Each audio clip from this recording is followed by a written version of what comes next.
Selamat datang Pak Disam di ruang Zoom ini. Bapak Ibu sekalian, sesi yang pagi ini itu nanti terkait dengan ini saya baca judulnya dulu terkait dengan pengetahuan tentang bahan dan titik kritis sekalian produk barang gunaan, produk kimia, biologi dan rekayasa genetik serta titik kritis logistik. Nah, sudah hadir narasumber di hadapan kita semuanya, Bapak Ibu sekalian. Beliau ini eh, kalau kita bilang dedengkot ya dedengkotnya ya, tapi dedengkotnya eh, yang memang pernah jadi direktur LHLN di Korea Selatan ya, Pak Adisam ya. Alhamdulillah. Terus beliau juga mantan Dirut LPH Skovindo. Jadi dan eh, kalau kita bilang suhunya SJPH ya suhunya SJPH beliau ini. Jadi termasuk narasumber yang pas pada pagi hari ini yang akan menyampaikan materi tentang salah satu bagian dari sistem jaminan produk halal. Bagaimanapun juga uh, ini yang memang juga harus dipahami oleh semua Bapak Ibu sekalian sebagai seorang auditor. Nah, tentunya karena sebagai suhunya sudah ada di sini, maka tidak berpanjang lebar. Kita dikasih waktu 2 jam ya, Pak Adisam. Jadi nanti mungkin diatur aja kira-kira berapa lama yang disampaikan, nanti lanjut sesi tanya jawab sehingga kalau misalnya ada hal-hal yang kurang jelas peserta bisa menanyakan. Saya kira itu Pak Adizam bisa langsung disampaikan terkait dengan materi pada pagi hari ini. Nah, monggo Pak Adizam. Baik, terima kasih Pak Hadi. Bismillahirrahmanirrahim. Assalamualaikum warahmatullahi wabarakatuh. Waalaikumsalam Waalaikumsalam warahmatullahi warahmatullahi wabarakatuh. Alhamdulillah, alhamdulillahirabbil alamin wassalatu wassalamu ala asrafil anbiya'i wal mursalin wa ala alihi wa sahbihi rasulillahi ajma'in amma ba'du. Alhamdulillah kita panjatkan puji syukur kehadirat Allah Subhanahu wa taala atas limpahan rahmat dan berkah dari Allah Subhanahu wa taala. Atas izin Allah Subhanahu wa taala kita bisa bersyukur bersilaturahmi dengan Bapak dan Ibu semuanya. Syukur yang tiada henti-hentinya kita panjatkan kehadirat Allah Subhanahu wa taala atas segala limpahan rahmat, berkah karunia dari Allah Subhanahu wa taala. Tanpa izin Allah kita mungkin tidak bisa bertemu pada hari ini, tapi Allah memberikan yang terbaik buat kita selaku umatnya. Alhamdulillahirabbil alamin. Tak lupa kita sampaikan selawat beserta salam kepada junjungan kita Nabi besar Muhammad sallallahu alaihi wasallam yang membawa dari Allah Subhanahu wa taala sehingga kita berada pada zaman ini tidak dalam kegelapan tapi ada petunjuk-petunjuk yang harus kita ikuti. Baik Bapak dan Ibu semuanya yang kami hormati, yang kami muliakan selaku para calon auditor yang kami hormati, kita akan berdiskusi selama lebih kurang 2 jam untuk mereminder ataupun menstimulasi Bapak dan Ibu selaku calon auditor. Dan alhamdulillah ini kesempatan yang sangat baik buat kita berdiskusi dan bersilaturahmi. Saya diberikan materi terkait titik kritis dan kehalalan dari produk barang gunaan, produk biologi, produk kimia, kemudian ada jasa. Pak Hadi, apakah ada yang mau menampilkan ini supaya tidak terganggu di ini saya Oke, materi. materi di ini di admin. Oke, Oke, bisa mau ditampilkan di share screen? oke. Silakan share screen untuk materi Pak Adisam.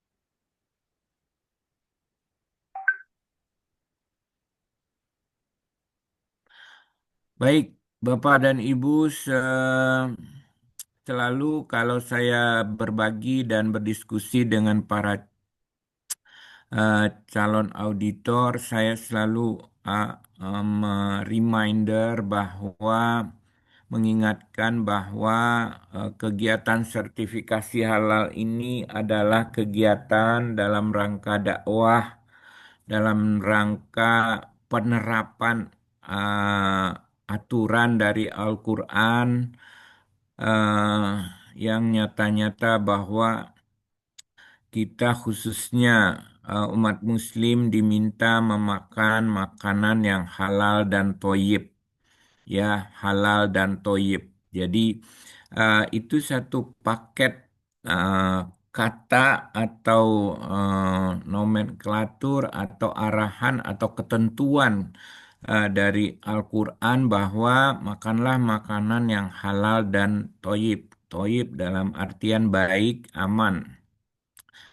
Nah, auditor adalah sebagai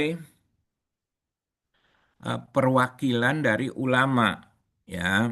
Auditor adalah perwakilan dari ulama di mana nanti yang akan membuat keputusan halal atau haram itu adalah ulama. Ulama dalam hal ini adalah direpresentasikan oleh Komisi Fatwa Majelis Ulama, baik itu Majelis Ulama ada pusat dari MUI, kemudian juga dari provinsi dan juga ada di BPJPH ada namanya Komite Fatwa untuk kelas UMK.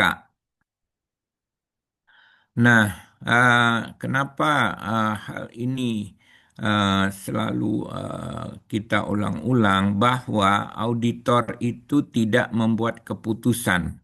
Auditor lebih kepada mengumpulkan bukti, data, informasi untuk disampaikan kepada Komisi Fatwa. Karena Komisi Fatwa tidak bisa datang ke lokasi menyaksikan bahannya apa, proses produksinya apa, kemudian produknya bagaimana, sehingga kita harus menyampaikan data yang valid, lengkap, eh, komprehensif sebagai bahan untuk penetapan keputusan halal atau eh, haram.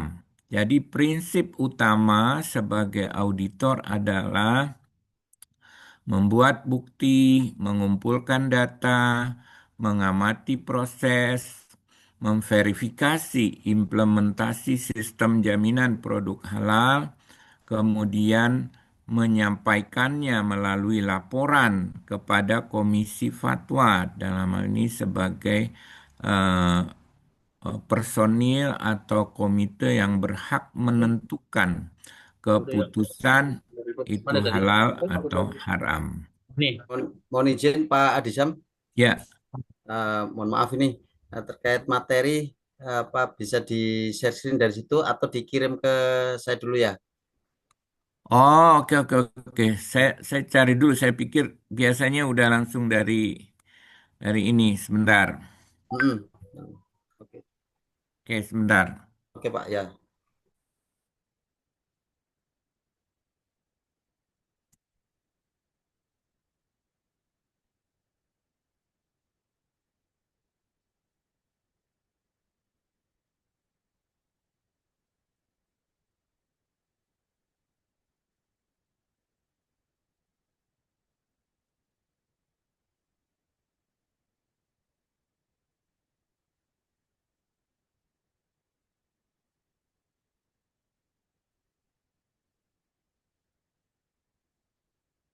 Baik, saya izin tutup video supaya tidak terganggu. Mohon maaf.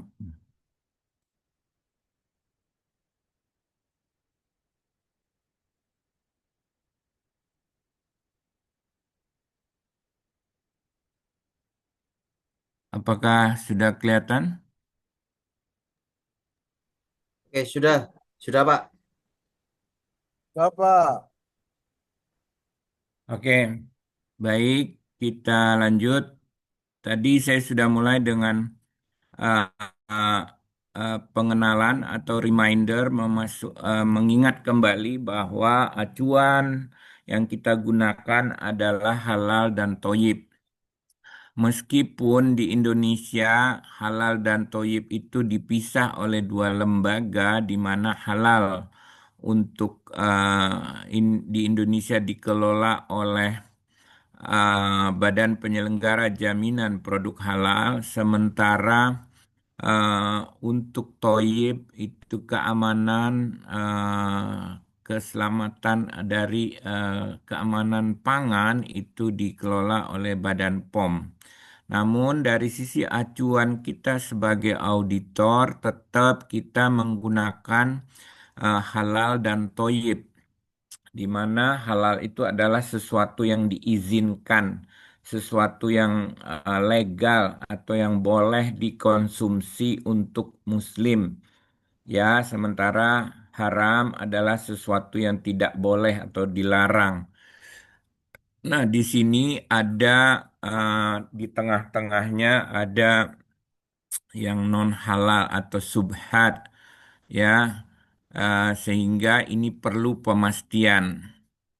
Nah, saya ingin mengingatkan saja bahwa nanti Bapak dan Ibu akan bekerja sebagai auditor adalah pada posisi tiga, ya, pada posisi tiga di mana setelah pelaku usaha mengajukan permohonan kepada BPJPH dengan mengirimkan formulir pendaftaran, ada surat permohonan, kemudian data-data pelaku usahanya, legalitas berupa NIB, kemudian juga data-data pimpinan, penyelia halal, dan seterusnya. Kemudian mereka akan mengirimkan produk yang akan disertifikasi. Ya, jadi itu kunci utama auditor adalah produk yang akan disertifikasi apa.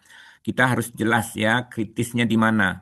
Kemudian bahan baku yang mereka gunakan apa saja, jenisnya, sumbernya, pembeliannya dan seterusnya.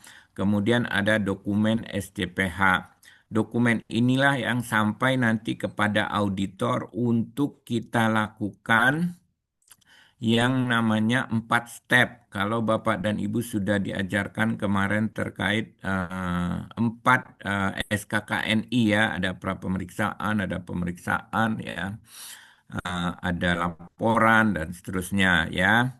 Nah, Bapak dan Ibu akan menggunakan data dan fungsi di poin 3 pada saat audit lapangan ataupun desk audit, ya. Nah, di sini kadang-kadang Bapak dan Ibu berfungsi sebagai pengambil contoh apabila itu dikasih wewenang oleh lembaga pemeriksa halal. Nah,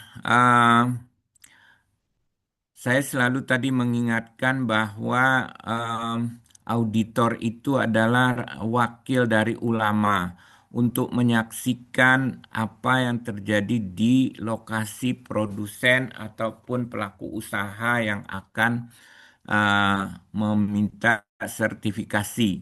Ya, jadi karena kita wakil berarti kita harus betul-betul merepresentatifkan apa yang diarahkan atau disampaikan oleh ulama. Ulama butuh data apa untuk membuat keputusan bahwa produk ini halal atau tidak, di mana nanti ulama akan memerlukan data pertama lokasi yang disertifikasi apa, yang kedua bahannya apa, produknya apa, serta penerapan sistem jaminan produk halal.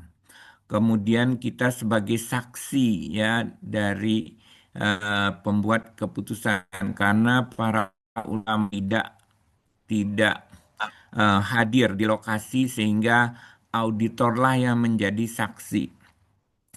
Ya, Bapak dan Ibu, auditor yang menjadi saksi sehingga Bapak dan Ibu uh, harus betul-betul memegang amanah sebagai saksi menyatakan sesuatu dengan secara benar dan tepat, harus teliti, jangan sampai kita ada yang ketinggalan memverifikasi atau mengkolek data dan informasinya sehingga keputusan dari para ulama itu menjadi kurang tepat ataupun yang keliru.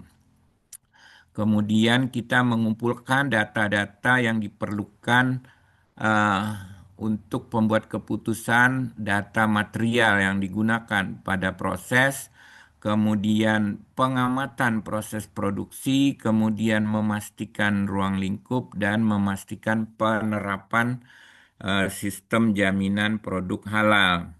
Nah, kalau dilihat Bapak dan Ibu, titik kritis hampir semua produk.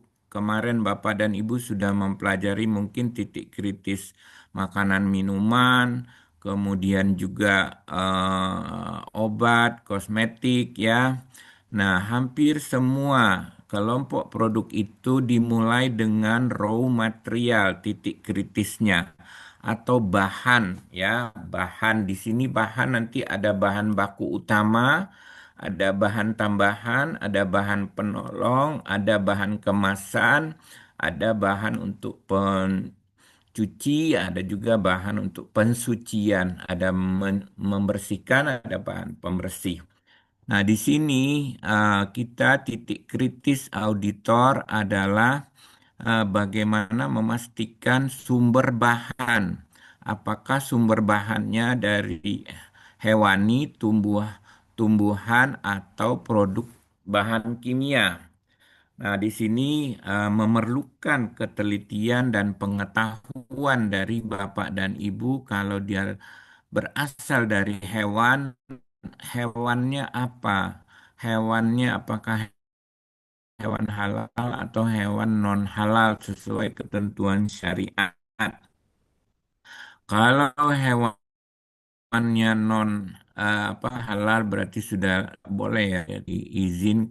Tapi kalau hewannya halal perlu kita dikali cara penyembelihannya benar atau belum. Ya sesuai ketentuan syariat yang ditetapkan oleh peraturan maupun keputusan Majelis Ulama Indonesia. Kalau di Indonesia ya, kalau di luar nanti ada keputusan di Dewan Fatwa di masing-masing LHLN. Kemudian kita harus pastikan bahan ini kalau memang udah jelas sumber bahannya dari tumbuhan, kemudian dari kimia. Meskipun dia dari tumbuhan itu sudah masuk ke dalam positive list atau yang tidak kritis, tetapi sebagai auditor kita juga harus memastikan bagaimana mereka memproses. Misalnya bahannya adalah ekstrak tumbuhan. Kita ambil misalnya ekstrak dari daun misalnya. Nah, walaupun yang diekstrak daun tumbuhan, tetapi di situ ada proses ekstrak bahannya bagaimana, menggunakan bahan apa. Misalnya menggunakan alkohol kah, atau air, atau ether, atau bahan kimia. Sehingga kita tetap harus mempelajari, melakukan pengumpulan informasi bahwa bahan yang digunakan walaupun dia bahan positif list itu tidak menggunakan proses yang terjadinya kontaminasi atau najis sesuai ketentuan syariat. Nah, bahan ini tadi ada bahan utama, bahan baku utama, ada bahan tambahan kalau di pangan, di produk pangan olahan ataupun juga nanti di barang gunaan ada bahan tambahan, misalnya bahan penolong. Nah, ini harus kita pastikan termasuk bahan yang digunakan pada proses produksi hanya bahan penolong dan dia itu tidak ikut sampai ke produk akhir. Nah, di sini Bapak dan Ibu sebagai auditor memerlukan ilmu, di mana kalau ilmu untuk obat-obatan diharapkan adalah orang farmasi atau kimia yang bisa memahami. Nah, titik kritis yang kedua adalah di proses produksi. Proses produksi yang pertama yang harus kita pastikan adalah di fasilitasnya. Apakah fasilitasnya itu uh, dedicated atau gantian atau bercampur dengan produk-produk yang diproduksi menggunakan bahan non halal. Nah, di sini Bapak dan Ibu semuanya kita harus melihat dan menyaksikan bagaimana dia menjalankannya. Jangan sampai Bapak dan Ibu hanya menerima ternyata eh, apa eh, peralatan atau fasilitas produksinya itu tidak berfungsi dan yang non halal. Titik kritisnya adalah lapisan peralatan yang bersentuhan langsung dengan produk itu harus kita pastikan tidak terbuat dari bahan yang non halal. Kemudian baru titik kritis pada saat kontaminasi ya, kontaminasi dari produk yang akan disertifikasi. Nah, setelah itu di antara dua ini nanti ada yang nomor empat, pergudangan, ada juga produk intermediate atau produk sementara sebelum sampai ke produk akhir. Itu juga dalam proses produksi kita juga harus pastikan sebagai auditor. Selanjutnya, setelah selesai, kemudian baru dikemas. Dikemas, kita pastikan itu tempat pengemasan atau ruangan atau lokasinya, kemudian bahan kemasan yang digunakan. Apakah terbuat dari bahan-bahan yang non halal? Kemudian setelah dikemas, kemudian ada penyimpanan atau gudang. Bagaimana sistem penyimpanan di gudang itu? Sehingga auditor juga harus memastikan dia tidak terjadi kontaminasi, sistem penumpukan dari barang tersebut. Bagaimana kalau penyimpanan barang dalam bentuk curah, dalam bentuk kemasan, apakah kemasannya sudah tersier atau sekunder atau primer, itu bagaimana. Nah, di situ titik-titik kritis yang Bapak dan Ibu sebagai auditor harus mencermati dengan teliti ya. Nah, setelah itu ada transportasi ya, nanti ada logistik. Nah, transportasi di sini kita juga harus memastikan titik kritis secara umum dulu adalah itu fasilitas yang digunakan, apakah dia pakai truk untuk pengangkutan darat atau pengangkutan laut pakai kapal, kemudian fasilitasnya. Yang diangkut apa? Apakah barang curah atau barang dalam kemasan? Nah, kalau dalam kemasan, apakah pengangkutannya perlu pengendalian suhu atau tidak, termasuk juga barang curah. Apakah fasilitas pengangkutannya menggunakan fasilitas atau truk ataupun kapal misalnya, ataupun kontainer yang suhunya harus dikendalikan atau apa namanya agar barang-barang tidak berubah kualitasnya atau sampai di lokasi tiba-tiba busuk misalnya sehingga itu menjadi tidak halal karena sudah tidak layak untuk dikonsumsi. Terakhir, ini sudah di retail sebelum sampai di konsumen. Eh, Teknisnya Bapak dan Ibu, kalau Bapak dan Ibu ada pertanyaan, langsung saja supaya kita tidak ini. Nah, Bapak dan Ibu, pada saat Bapak dan Ibu melakukan audit, kita sudah punya kriteria halal product assurance system atau kriteria sistem jaminan produk halal. Ya, di sini yang pertama adalah komitmen dan responsibility, di mana tanggung jawabnya para pelaku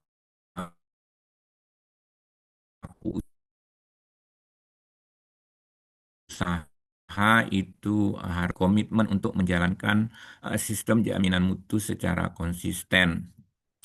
Kemudian ada terkait human resources atau personil terkait tim manajemen halal atau yang utama di Indonesia itu adalah memiliki penyelia halal. Kemudian ini baru material, kemudian halal product production proses atau PPH sesuai jaminan produk halal.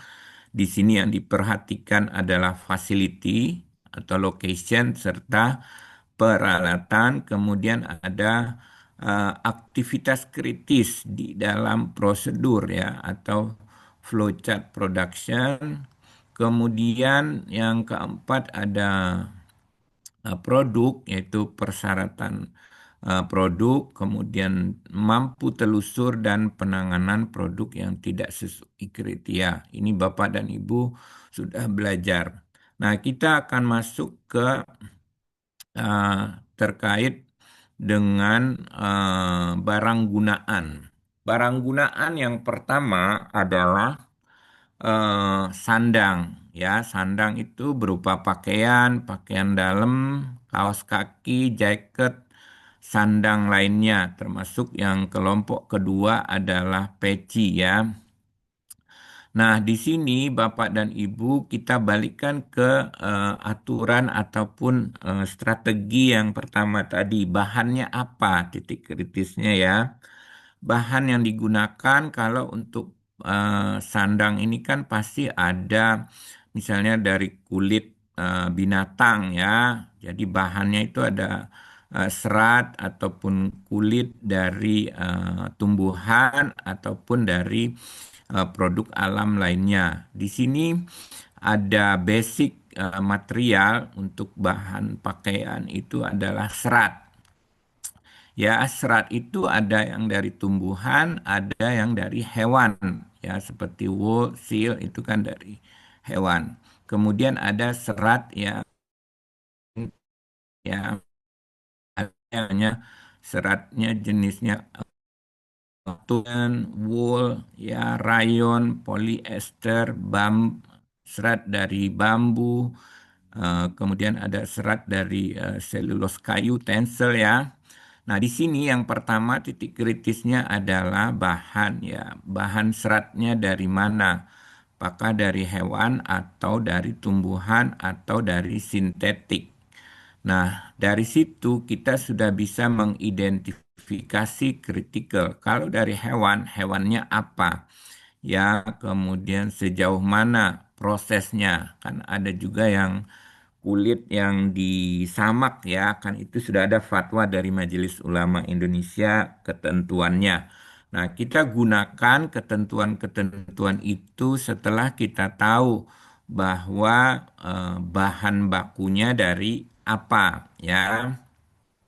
Nah, setelah bahan baku nanti kita akan masuk kepada proses ya. Nah, salah satu proses yang kita ambil contoh adalah meskipun dia sudah apa namanya sudah bahan bakunya tadi non kritis ya, misalnya dari serat tumbuhan, tetapi pada saat proses kita harus lihat apakah ada potensi-potensi menggunakan bahan yang non halal. Nah, di sini pada tabel saya ambil contoh ya dari satu literatur. Proses pembuatan kapas dari kapas menjadi sampai dia kain ya, kain tenun ya. Dari serat kapas kemudian dipintal menjadi benang. Nah, pada saat spinning ya penentuan ukuran itu dia menggunakan kanji, alkohol, selulose, karboksimetil, karboksimetil atau CMC, kemudian ada lem. Di situ ada lem gelatin. Nah, di sini kita patut menekankan lem gelatinnya terbuat dari gelatin apa? Apakah gelatin eh, dari produk yang berasal dari hewan atau dari jenis apa? Nah, gelatin itu kalau dari hewan ada potensi dari gelatin babi, ya. Nah, itu harus kita pastikan pada saat kita melihat proses produksi, meskipun tadi dia bahan berat dan itu termasuk yang tidak kritis ya sesuai dengan ketentuan BPH itu di KMA 1360. Kemudian kalau kita lihat secara garis besar industri TPT atau tekstil dan produk tekstil di Indonesia itu ada tiga kelompok. Ada industri seratnya itu di hulu, kemudian ada industri antara, kemudian ada industri hilir. Ya, hilir itu udah menjadi pakaian jadi.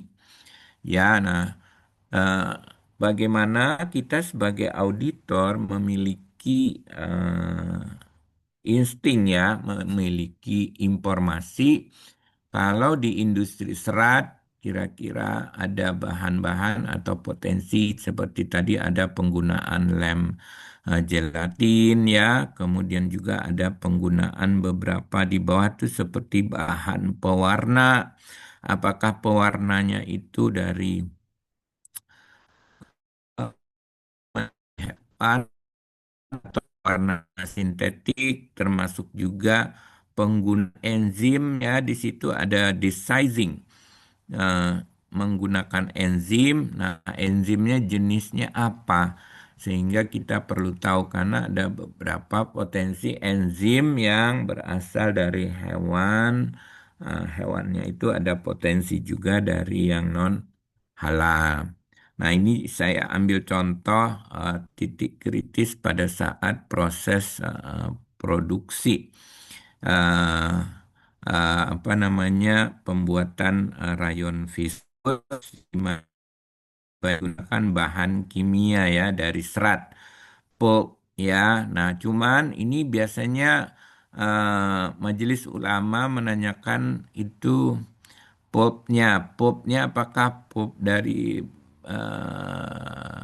barang apa limbah atau itu betul serat kayu. Karena kalau serat yang dikumpulkan dari limbah itu eh, harus dipastikan dan rasanya Majelis Ulama kalau limbah itu nggak jelas ini aturan apa namanya, makanya jarang apa kalau bahan bakunya dari limbah itu eh, diberikan sertifikat halal. Memang ada beberapa sih yang sudah diberikan oleh Majelis Ulama Indonesia.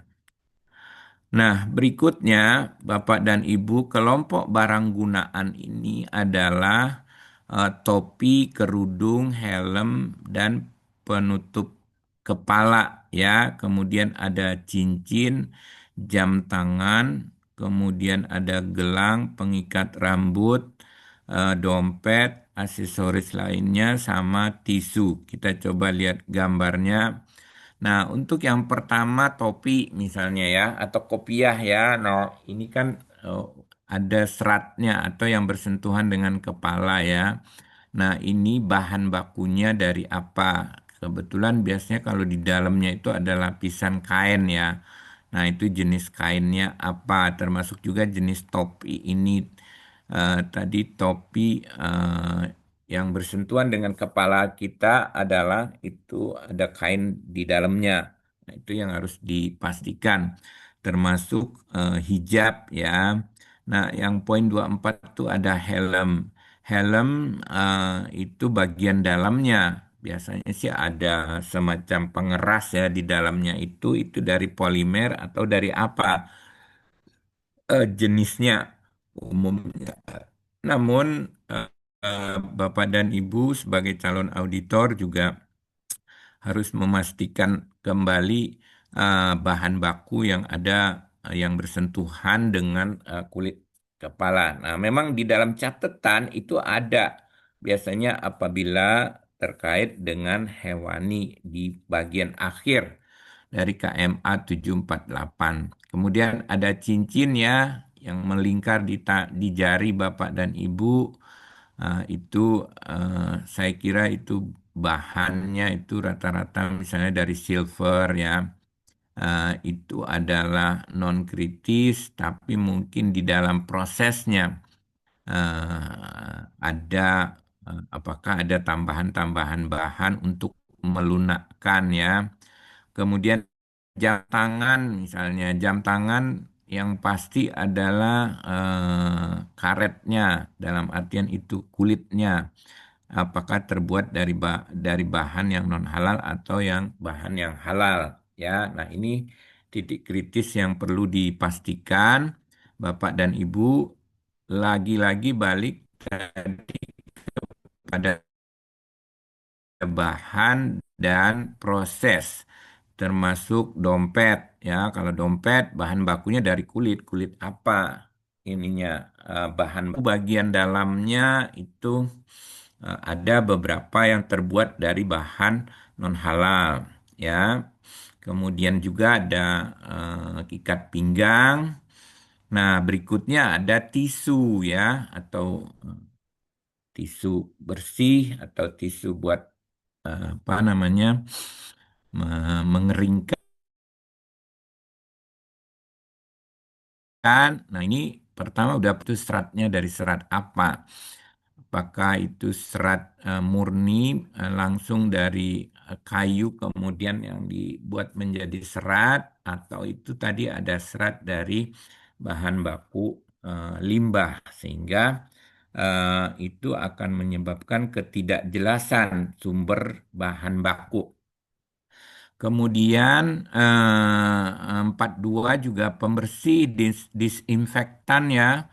Walaupun disinfektan itu jenisnya banyaknya adalah bahan kimia, ininya tapi dalam proses sebagai titik kritis Bapak dan Ibu juga harus memastikan khusus untuk sabun walaupun dia bahan kimia umumnya tapi bahan kimia itu sumber asam lemaknya dari mana yang bisa apa yang dijadikan sebagai bahan baku untuk pembuatan sabun. Itu apakah fatty acidnya dari sumber bahan yang non halal atau tidak. Ini perlu kita eh, cari tahu dan kita telusuri dari sumber bahan apa. Berikutnya itu adalah karbon ya, penjernih air ya. Kalau penjernih air itu rata-rata kan dari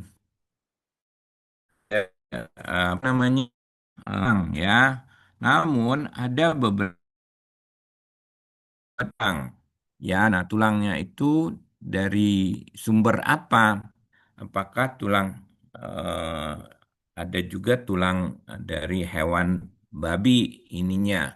Jadi sumbernya yang harus kita pastikan titik kritis apakah sumber penjernih air ini atau filter itu betul-betul yang hanya dari mineral. Kalau dari mineral kan itu dari bahan tambang ya, atau juga dari apa barang batok kelapa ya. Kemudian juga ada juga yang dari sumber tulang. Nah, caranya berarti Bapak dan Ibu selaku auditor harus mengetahui spesifikasi dari filter itu, kemudian juga bisa menggunakan data material safety data sheet ataupun menggunakan apa namanya data-data yang diberikan oleh pelaku usaha.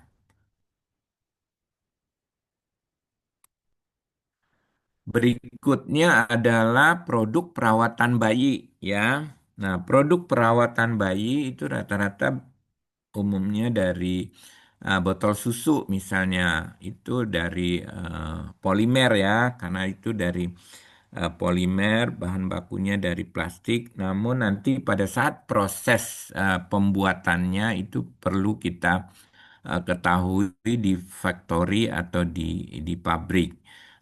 Wadah penyimpanan ASI, penyerap ASI, kemudian produk-produk perawatan bayi. Ya, produk perawatan bayi misalnya ada sabun bayi ya, ada sampo bayi ya. Nah, itu bahan bakunya dari apa? Rata-rata kan kalau sampo, produk-produk perawatan bayi, minyak telon ya.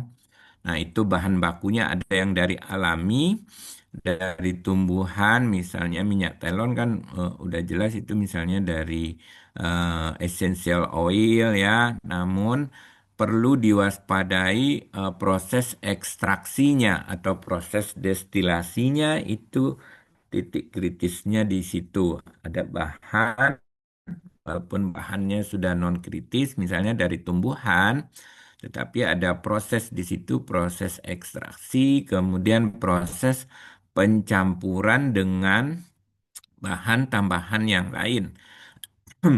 Biasanya kan ada pewanginya juga ya. Nah, kemudian ada antiseptik, disinfektan ya. Ini juga yang pertama bahan baku ya. Umumnya di sini adalah bahan baku kimia ya.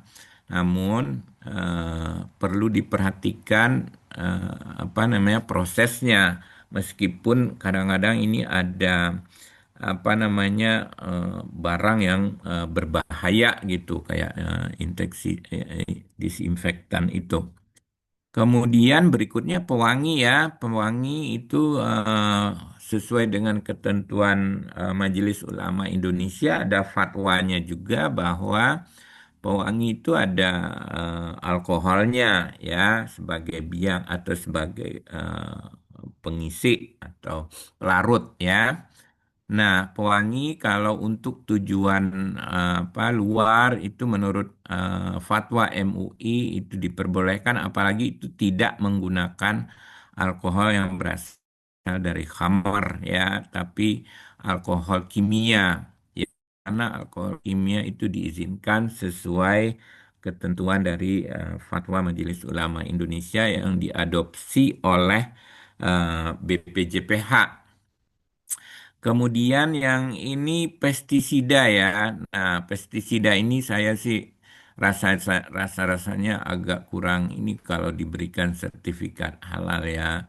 Tapi ada juga beberapa pestisida yang mendapat sertifikat halal, namun sebetulnya rata-rata pestisida itu mengandung zat berbahaya karena itu harus memastikan terbunuhnya serangga atau yang lainnya. Tapi lebih eh, pertama sudah pasti adalah bahannya sama prosesnya. Nah, produk perbekalan rumah tangga yang lainnya. Nah, di antara barang gunaan itu ada peralatan rumah tangga ya, peralatan rumah tangga misalnya sofa atau kursi. Nah, itu eh, menggunakan kulit ya. Nah, kulitnya dari mana? Kemudian juga meja ya, meja pasti yang tutup yang paling depan sama di atasnya itu yang kita selalu bertumpu di situ tersentuh ya. Biasanya kan itu bisa dari kayu atau dari em, apa namanya baja atau yang lainnya keramik ya. Nah, ini perlu dipastikan dari sisi bahan, termasuk juga sendok, garpu, piring, mangkok ya. Nah, dulu pernah ada mangkok dari import dari Cina. Ternyata di belakangnya itu ada informasi bahwa mangkoknya itu terbuat dari tulang. Nah, tulangnya ini tulang apa yang dibuat untuk apa namanya proses apa namanya memproduksinya? Tulangnya dari tulang hewan non halal atau itu tulang dari apa. Nah, di situ biasanya kalau di belakang itu ada informasi untuk peralatan makan ya.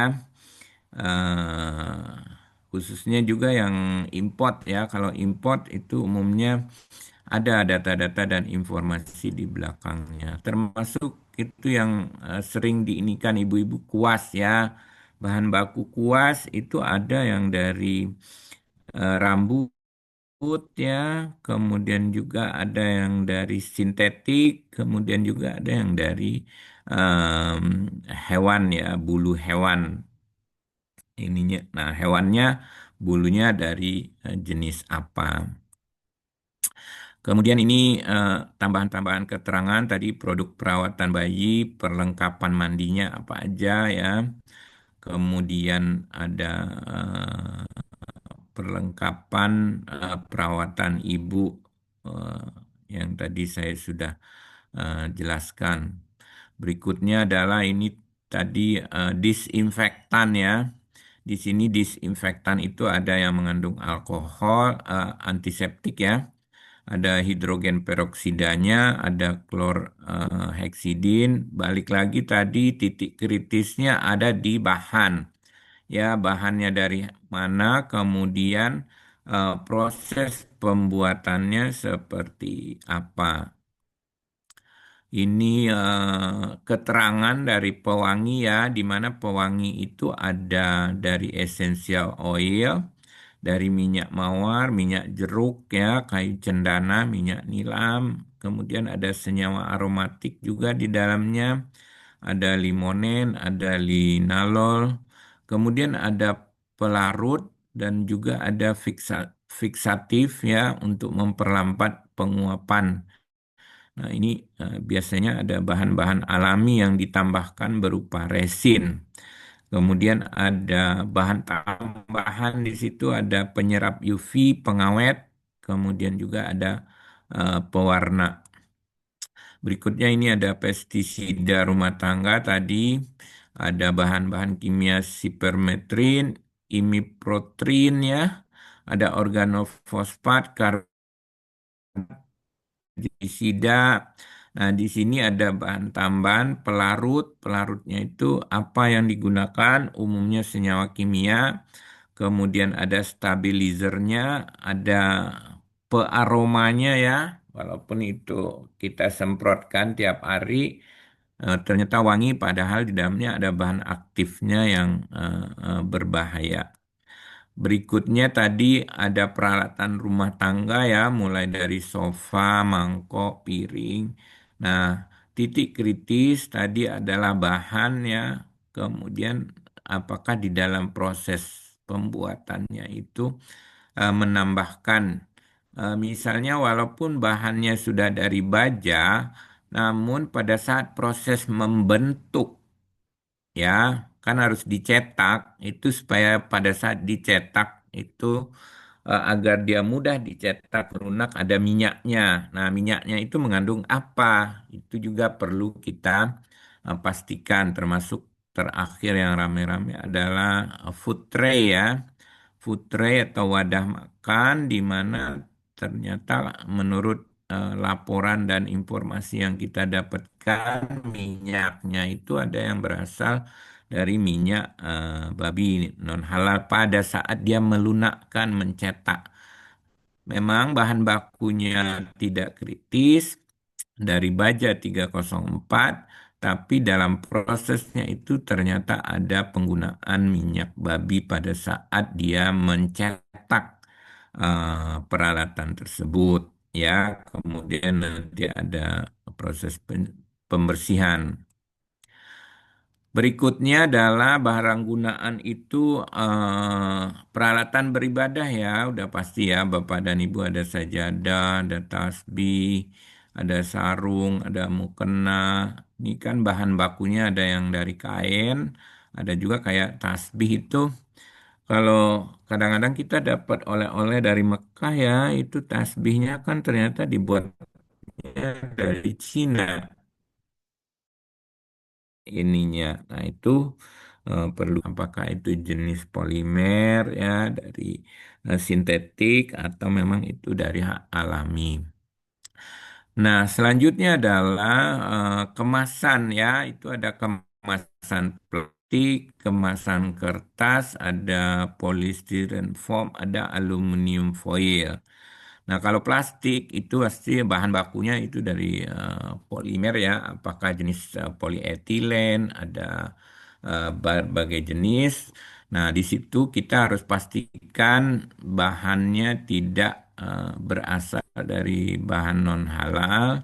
Kemudian juga khusus untuk kertas ya, plastik juga ada plastik yang dari apa namanya limbah ya ininya. Nah, itu perlu dipastikan pada saat audit di factory itu sumber bahannya dari mana ya. Apakah sumber bahannya betul dia tidak kritis tetapi sumber bahannya jelas dan itu tidak ada kontaminasi atau bercampur dengan bahan-bahan yang non halal.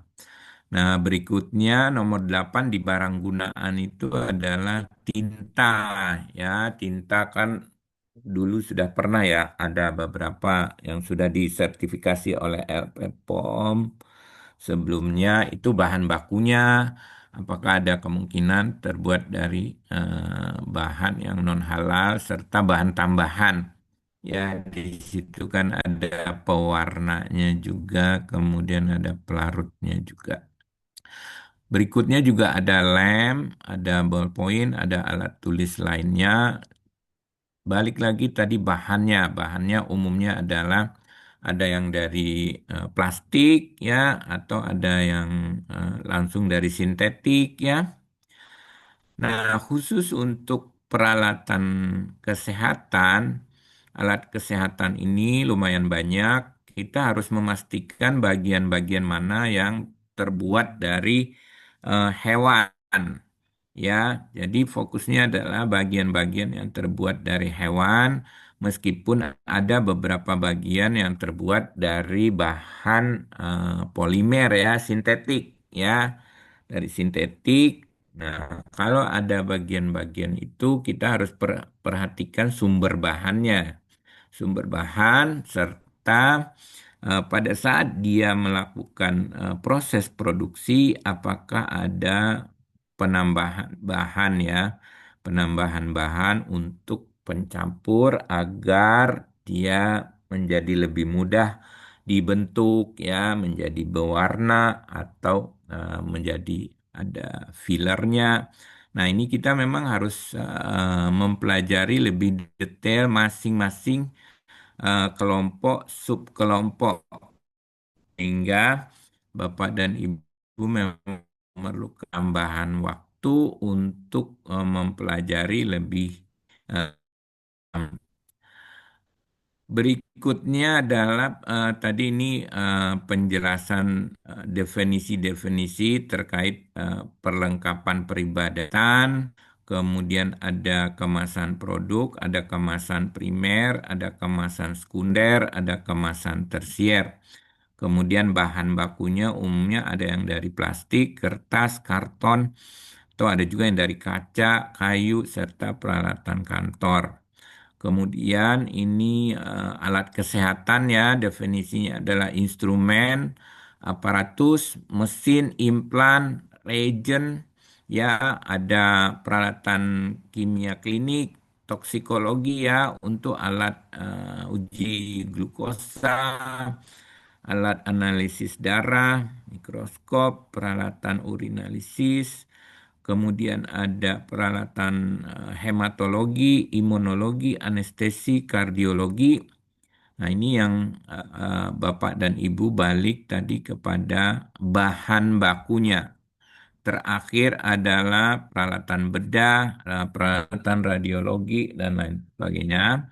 Nah, di sini ada yang terakhir tuh bahan penyusunnya. Ada yang berasal dari bulu hewan, ada kulit hewan, dan ada bahan penyusun lainnya. Nah, di sini hewannya sudah harus hewan halal atau tidak. Nah, di sini ada catatan ya Bapak dan Ibu di KMA 748 itu rincian jenis ini hanya yang berasal dari atau mengandung unsur eh, hewan.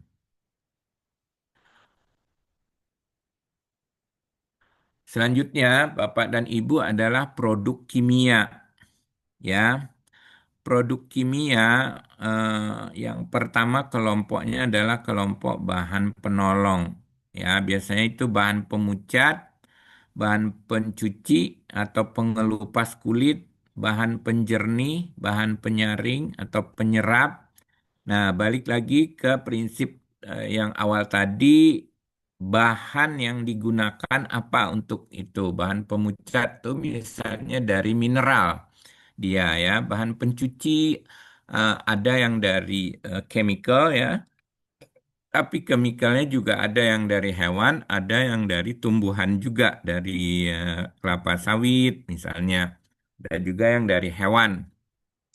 Kemudian tadi penjernih atau penyaring ya, itu ada dari mineral atau juga ada dari kayu, kemudian ada juga yang dari tulang ya, tulang hewan. Nah, untuk yang kelompok enzim ini memang Bapak dan Ibu titik kritis enzim itu adalah dari bahan. Ya, bahan enzim ambilnya dari mana? Ya, apakah itu dari yang diizinkan sesuai ketentuan dari syariat. Nah, kemudian pada saat memproduksi sudah pasti dia perlu proses, ada inangnya ya atau diperbanyak. Kemudian ada proses pemilahan atau pemurnian. Nah, itu pemurniannya pakai apa? Ya. Kemudian setelah diekstrak, dimurnikan, kemudian baru dikemas di dalam wadah apa ininya. Nah, ini harus kita bedah satu persatu karena masing-masing akan berbeda ya. Pada saat sertifikasi produk tripsin dengan produk pepsin itu sudah pasti bahannya akan berbeda ya, sumber bahannya. Sumber bahannya apakah itu dari hewan atau dari tumbuhan karena ada juga yang dari hewan itu. Kalau pepsin kalau tidak salah ada yang berpotensi dari hewan. Kemudian bagaimana proses perbanyakan atau ekstraksi dari enzim tersebut. Kemudian setelah itu dimurnikan. Ya, setelah dimurnikan, kemudian baru dipisahkan lagi ya. Kan masih ada pengotor-pengotornya. Nah, ini balik lagi tadi titik kritisnya dari sumber bahan sama proses produksi. Nah, berikutnya untuk kelompok produk kimia ini ada jenis katalis. Katalis ini umumnya adalah produk mineral dan chemical atau sintetik. Namun ada juga yang berasal dari katalis alami yang secara biologi ya. Kemudian nutrisi mikroba. Ya, nutrisi mikroba ini memerlukan proses mikroba di dalam secara biologi. Nah, Bapak dan Ibu harus memahami mulai dari bahan baku, inangnya dari mana, titik kritisnya. Kemudian setelah itu dia diperbanyak atau tumbuh, ya ditumbuhkan pada media tertentu. Kemudian setelah itu baru dia banyak, setelah banyak kemudian dia dipisahkan. Ya, pakai apa pemisahannya? Apakah secara fisik atau ada zat lain yang digunakan? Nah, zat lainnya ini apa? Setelah dipisahkan lalu baru dimurnikan ya. Nah, proses pemurnian dari nutrisi ini seperti apa? Nah, ini yang harus kita pelajari satu persatu nanti pada saat Bapak dan Ibu akan melakukan audit ya. Jadi titik kritisnya adalah balik tadi bahan, sumber bahan dan proses ya. Prosesnya bagaimana sampai dia menjadi produk akhir setelah dipisahkan dan dimurnikan ya. Bagaimana cara pemurniannya? Termasuk di bawah itu adalah bahan kimia lainnya. bahan kimia lainnya itu ada arang aktif, tadi misalnya alumina, fragrant, flavor ya. Flavor itu nggak kalah rumitnya Bapak dan Ibu, meskipun dia kadang-kadang sumbernya adalah bahan yang dipisahkan dari essential oil ya. Namun pada saat pemisahan dia caranya bagaimana pemisahannya? Misalnya tadi ada linalol, limonen ya. Kemudian itu kan dari essential oil dipisahkan, kemudian baru diperbanyak. Nah, diperbanyaknya itu prosesnya seperti apa? Ditambahin pelarut, pelarutnya apa? Proses penambahannya bagaimana? Apakah pakai cara destilasi biasa atau penambahan secara fisika aja atau bagaimana? Ini harus dipastikan oleh auditor. Lagi-lagi ada catatan di bawahnya adalah rincian jenis produk satu satu dan sampai dua belas itu untuk produk kimia itu hanya yang terkait dengan makanan, minuman, obat atau kosmetik ininya yang diperhatikan oleh Bapak dan Ibu semuanya.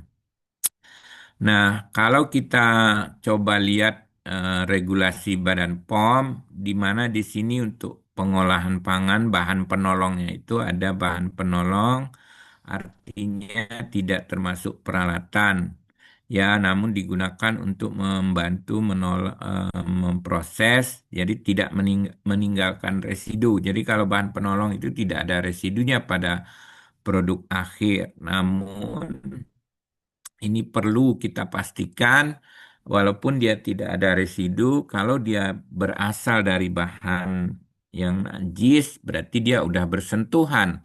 Nah, ini ketentuan-ketentuan dari Majelis Ulama Indonesia harus kita ikuti sebagai referensi dari kita mengaudit. Kemudian ada pertimbangan dan informasi terkait bahan tambahan pangan yang diperbolehkan. Kemudian juga maksimum cara produksi atau pangan yang baik. Berikutnya adalah produk biologi ya. Nah, produk biologi ini agak agak lebih ini lagi memerlukan perhatian khusus mulai dari proses karena ini proses produksinya kadang-kadang itu bukan kadang-kadang umumnya adalah secara biologi ya, secara biologi di mana kadang tidak terlihat secara kasat mata pada saat proses, tapi itu perlu kita pelajari. Pertama sudah pasti bahannya, ya hormon.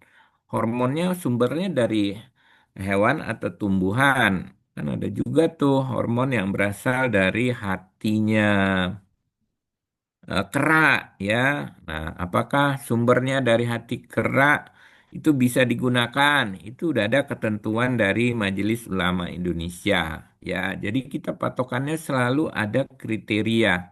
Ya, kalau belum ada berarti kita harus menuliskan deskripsinya di dalam laporan kita sebagai auditor. Ya, misalnya produk asam amino, ya itu memproduksinya setelah diekstrak, kemudian dipisahkan, ya dipisahkan jenis-jenis asam amino yang dibutuhkan yang mana, ya. Nah, cara pemisahannya bagaimana prosesnya? Ya, kemudian dalam waktu pemisahan apakah ada bahan tambahan yang digunakan untuk membantu proses-proses ini. Nah, seperti jenis-jenis ragi ini kan ada medianya, ada media pengembang atau media tumbuh. Nah, media tumbuhnya apa yang digunakan? Walaupun sumbernya misalnya dari yeast ya, yeast itu jamur ya. Nah, yes, kemudian ada media untuk mengembangkan atau untuk memperbanyaknya. Nah, media yang digunakan ini apa? Kemudian setelah dia banyak tumbuh ya, ibaratnya itu zat gizinya, kemudian dia banyak, dia tumbuh, dia memperbanyak diri, kemudian Setelah itu dipisahkan. Nah, dipisahkan itu kayak gimana caranya? Kita harus tahu sebagai auditor ya. Setelah dipisahkan nanti ada lagi proses pemurnian. Ya, nah pemurniannya caranya bagaimana? Ada beberapa jenis ya. Ada beberapa tipe prosedur untuk pemurnian, ada pemisahan yang waktunya kita tidak cukup kalau kita bahas satu persatu. Tapi secara garis besar titik kritisnya udah pasti adalah bahan, proses sama produksi.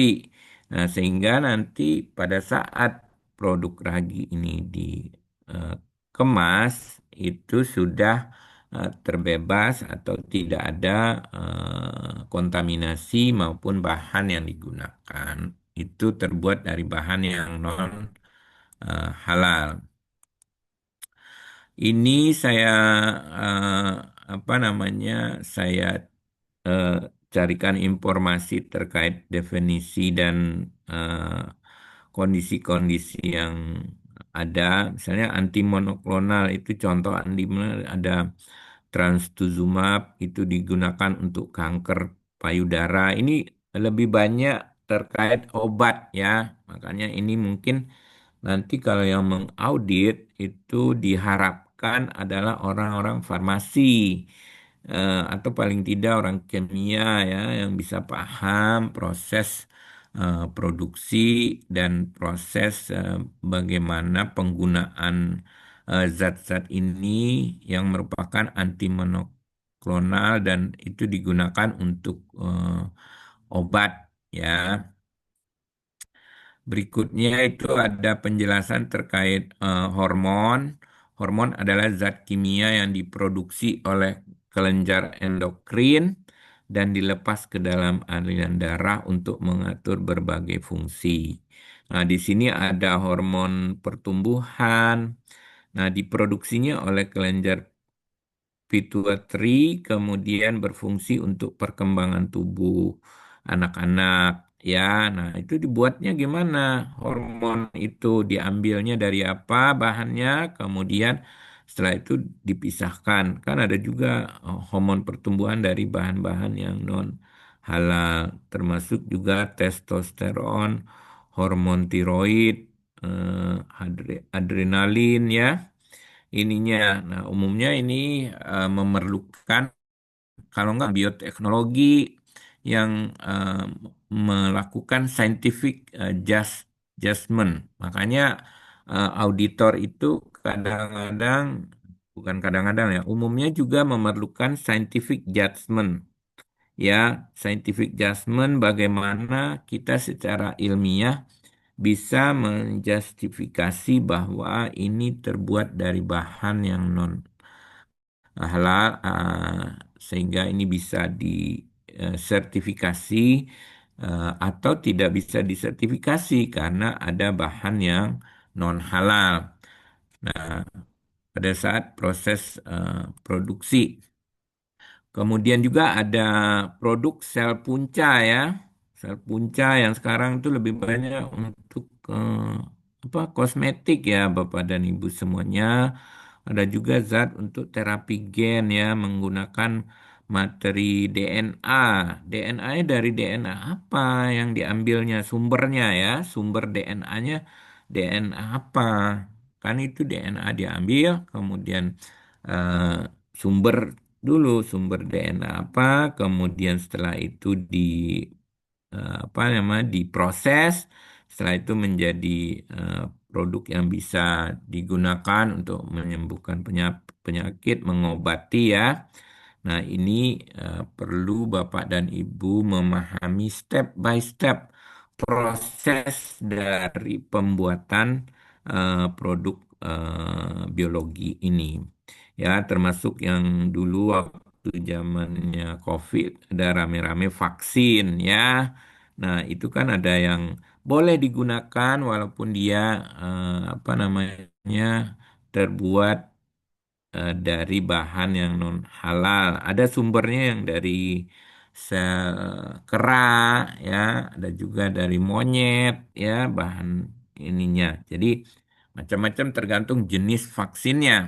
Kemudian juga bahan baku yang digunakan termasuk imunisera ya, diperoleh dari hewan atau manusia. Nah, ini kan cairan apa komponen tubuh manusia sumbernya. Nah, ini kan menurut ketentuan kalau sumbernya dari bagian organ dari manusia kan tidak boleh ya, tidak boleh sesuai ketentuan dari syariat Majelis Ulama Indonesia. Kemudian ada juga asam amino dan kultur mikro itu bahannya ya, media kulturnya. Bersumber dari mana? Apakah itu ekstrak daging, pepton, agar-agar, atau bahan-bahan lain yang digunakan? Ya, termasuk sumber seperti tanah, udara, dan lain sebagainya. Termasuk spesimen klinis ya. Bapak dan Ibu, balik lagi tadi kata kuncinya adalah sumbernya, proses yang dilakukan untuk memproduksi bahan-bahan tersebut.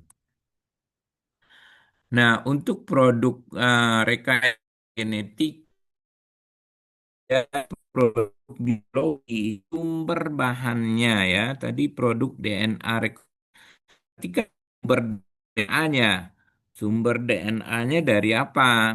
Ya, kalau sumber DNA-nya sudah dipastikan itu dari sel tumbuhan kah, dari hewan atau dari manusia sendiri ininya. Nah, itu sudah ada ketentuannya dari Indonesia Syariat. Itu seperti apa? Kalau yang dari hewan, hewannya hewan apa sudah pasti ya, itu ada ketentuannya. Kalau belum, otomatis Bapak dan Ibu harus menyampaikan kepada Komisi Fatwa sumbu. Kemudian bagaimana proses-proses sampai dia menjadi DNA rekombinan. Termasuk yang kedua sel punca, selnya itu sumbernya dari mana? Dan ada juga yang fusi, kemudian ada yang menggunakan teknologi plasmid. Nah, umumnya tetap ada catatannya di sini, ini yang terkait dengan makanan, minuman, obat, atau kosmetik. Selanjutnya, Bapak dan Ibu, logistik. Nah, logistik ini emang agak sedikit berbeda ya. Eh, Berbeda dengan yang tadi. Kalau yang tadi itu kan berupa barang ya, Bapak dan Ibu. Ini yang sering terjadi beberapa waktu yang lalu saya lihat tuh ada yang protes. Itu kayak kok disertifikasi halal. Ya, nah kalau di sini dia kelompoknya kan kelompok jasa ya, Bapak dan Ibu semuanya. Kalau jasa berarti sistem, ya jasa, jasa dia, jasa transportasi. Nah, kata kuncinya adalah titik titik bagaimana proses mulai dia menerima, ya menerima bahan yang akan diangkut, ya bahan yang akan diangkut kemudian dia tangani. Nah, tentu yang awalnya dia akan mengidentifikasi bahannya ini bahan yang curah kah atau dalam bentuk curah besar, kemudian dalam kemasan. Nah, kalau curah tentu dia harus punya fasilitas yang sesuai ya dengan produk yang akan dia angkut. Jangan sampai dia punya truknya untuk apa namanya pengangkut alat berat. Dia minta sertifikasi halal. Nah, kan aneh juga dia punya truk mengangkut alat berat, tapi dia minta sertifikasi halal. Saya pernah itu. Oh, ini nggak bisa kalau dia nggak punya pengangkutan atau truk dalam box kecil yang tertutup. Kalau dia mau mengangkut di sini kan di bawah jelas pengangkutan makanan, minuman, obat atau kosmetik. Makanya di sini ada jenis jasanya untuk transportasi darat, air, darat. Ya, nah untuk yang darat, ya kita harus pastikan ini yang mau diangkut jenis makanan. Kalau jenis makanan berarti kan truknya harusnya tertutup. Ada saya lihat itu beberapa nggak punya truk yang tertutup, punyanya truk yang panjang, yang terbuka. Ya gimana dia mau disertifikasi halal untuk mengangkut makanan? Oh bisa Pak, kata mereka. Nanti kita eh, dalam kotak-kotak aja, ya nggak bisa kalau itu. Jadi harus jelas. Nah memang saya nggak tahu, mudah-mudahan ini juga udah keluar peraturannya bahwa eh, fasilitas yang dimiliki itu harus sesuai dengan yang akan diangkut. Nah, selanjutnya baru nanti kita lihat pertama bagaimana proses penanganan eh, apa namanya? Penanganan eh, bahan bukan produk yang akan diangkut ya. Produknya bagaimana dia mengidentifikasi, bagaimana dia memisahkan, bagaimana dia apa namanya mengemas kembali ya, setelah itu dia simpan sebelum muat atau di loading ya ke truk atau kontainer. Setelah itu dia bongkar unloading. Nah, selama perjalanan mereka juga harus punya sistem. Titik kritisnya ya, selama perjalanan bagaimana pengendalian barang yang sudah dimuat tadi ke kontainer ataupun ke truk ya.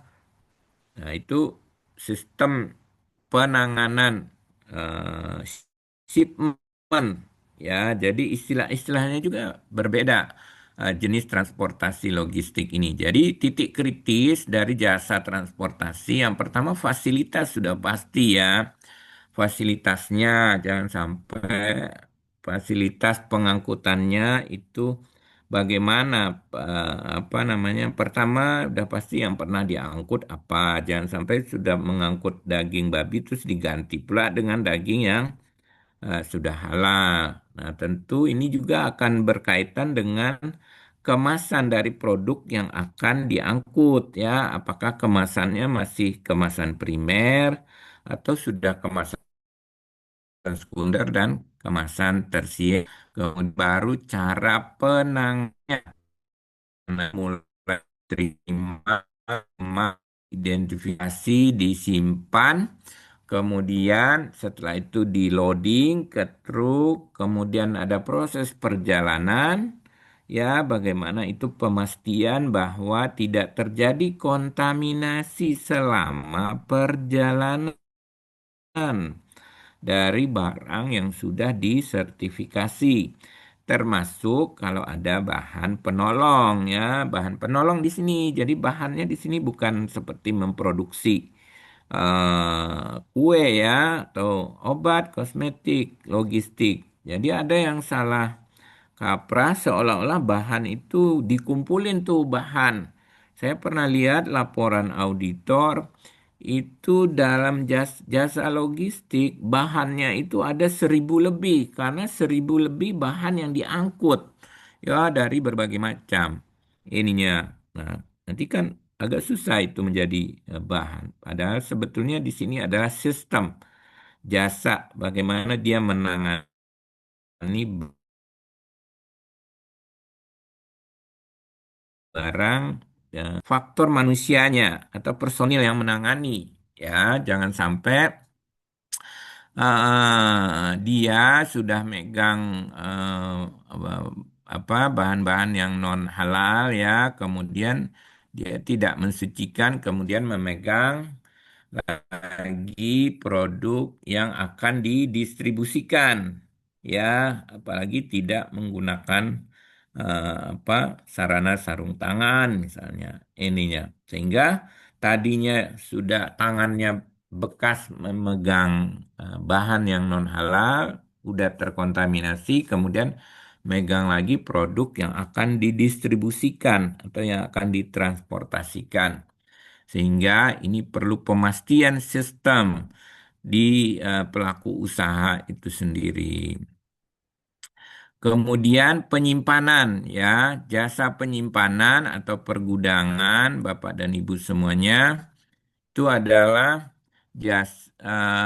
ada yang sifatnya gudang untuk partai pertama ya, first party, jadi gudang dedicated untuk pabrik tertentu. Ada juga yang hanya gudang untuk disewakan. Nah, kalau yang disewakan ini kan perlu Bapak dan Ibu melihat sistemnya seperti apa. Apakah identifikasi barang yang dia simpan di situ, eh, ya, sistem penyimpanannya bagaimana, ya. Kemudian yang menangani itu personilnya bagaimana menghindari adanya kontaminasi. Kemudian setelah itu peralatan yang digunakan untuk membongkar ataupun memuat dari barang itu setelah disimpan ke tempat transportasi.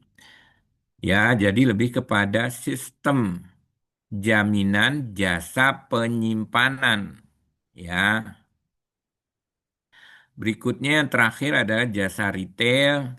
Ini saya kira ini sudah banyak sekali yang memiliki sertifikat halal ya. Ada saya lihat tuh apa ada hypermarket ya. Lebih kepada kritisnya adalah penanganan ya, penanganan pada saat barang akan diterima dari supplier atau dari vendor itu bagaimana dia penanganannya. Kemudian setelah itu dia simpan dulu. Ada gudang intermediate, ada gudang yang fast moving ya, ada berbagai macam. Nah, dari situ bagaimana dia penanganannya, kemudian setelah itu baru ditata di retail. Ya, bagaimana sistem penataannya, bagaimana sistem peralatannya, bagaimana orang yang menanganinya, ya, tangannya tadi ya, higienitasnya, apakah dia memiliki sistem untuk mencegah kontaminasi dari penanganan barang yang sebelumnya. Itu secara umum titik kritis yang ada, namun saya dapat summary kepada Bapak dan Ibu semuanya. Yang pertama sudah pasti ya Bapak dan Ibu cermati produk dulu ya, produk yang akan disertifikasi karena dalam ruang lingkup sertifikasi yang akan tercantum adalah produk yang akan disertifikasi. Jangan sampai auditor tidak memahami dan tidak pernah melihat ini jenis produknya yang mana. Sehingga nanti majelis ulama dalam membuat keputusan dia juga akan eh, ini yang mana jenis produknya, kelasnya yang mana ya, sehingga itu ada penjelasan jenis produknya serta klasifikasinya sebagai critical ya Bapak dan Ibu sebagai critical karena ruang lingkup ini akan menentukan produk yang mana yang disertifikasi karena itu nanti ada di dalam lampiran sertifikat halal. Ya, nah gunakan KMA 944 ya untuk makanan dan minuman serta KMA 748 untuk yang di luar makanan dan minuman. Nah, KMA 944 juga sudah alhamdulillah ada penjelasannya. Namun KMA 748 itu belum eh, dibuat itu penjelasan masing-masing produk seperti yang tadi saya sempat sedikit spill ya. Kemudian baru amati alur proses produksi terkait juga dengan denah lokasi.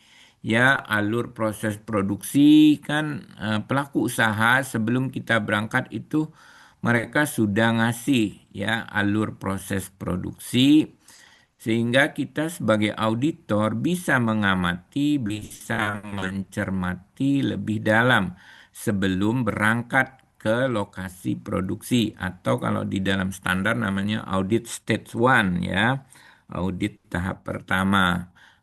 Kemudian baru audit stage itu untuk ke factory atau ke lapangan.